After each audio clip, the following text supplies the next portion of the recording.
సంవత్సరాలు పోరాటం చేసి ఏ ఒక్కరు అనుకోలేదు తెలంగాణ వస్తుందని. ఆనాటి ఆంధ్రప్రదేశ్ రాష్ట్రం నుండి నెర్రలవారిన నేలను, నిరుద్యోగులను ఈ ఏరియా తెలంగాణ ప్రాంత అభివృద్ధి కోసం ఎట్లయితే చేయాలనే ఉద్దేశంతో తెలంగాణ రాష్ట్రం వస్తే తప్ప తెలంగాణ ప్రాంత ప్రజలు కానీ, తెలంగాణ రాష్ట్రం కానీ, తెలంగాణ రైతాంగం కానీ, తెలంగాణ నిరుద్యోగం కానీ బాగుపడదనే ఉద్దేశంతో మా కాక కల్వకుంట్ల చంద్రశేఖరరావు నేతృత్వంలో 14 సంవత్సరాలు పోరాటం చేసి చావు నోట్లకు పొయ్యి ఆ రోజు ఖమ్మం నుంచి నిమ్స్ హాస్పిటల్ తెచ్చిన సమయంలో తెల్లారితే కేసీఆర్ బతుకుతాడా సస్తాడా అనే ఉద్దేశంలో ఉన్న సమయంలో రాత్రి 11:30 ప్రాంతంలో ఆనాటి కేంద్ర మంత్రి చిదంబరం గారు తెలంగాణ అనౌన్స్ చేయడంతో మా కాక చంద్రశేఖరరావు గారు బతికి బట్టలు కట్టడం జరిగింది.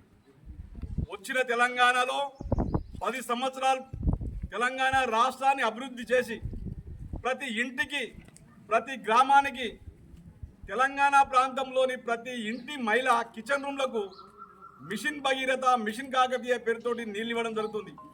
ఎన్నో రకాల అభివృద్ధి పనులకు పూనుకున్నప్పటికీ 10 సంవత్సరాలు కావస్తుంది. కాబట్టి ఈనాటి పాలకులు ఎవరైతున్నారో మాయమాటలు చెప్పి తెలంగాణ రాష్ట్రంలోని బంగారు తెలంగాణ ఉన్నటువంటి రాష్ట్రాన్ని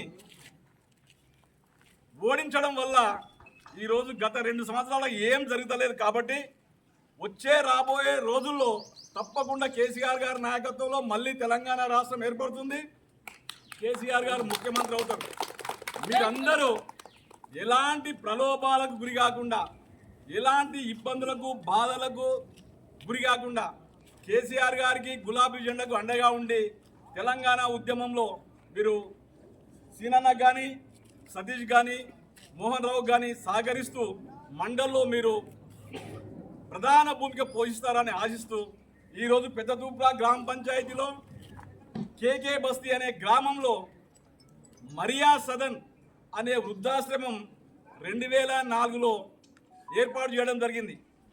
ఈరోజు తెలంగాణ రాష్ట్ర వ్యాప్తంగా యాక్చువల్లీ ఇక్కడికి గౌరవ వర్కింగ్ ప్రెసిడెంట్ కేటీఆర్ గారుగా వచ్చేది ఉండే, వివిధ కారణాల వల్ల, వివిధ ప్రోగ్రామ్స్ వల్ల రాలేకపోయిండు.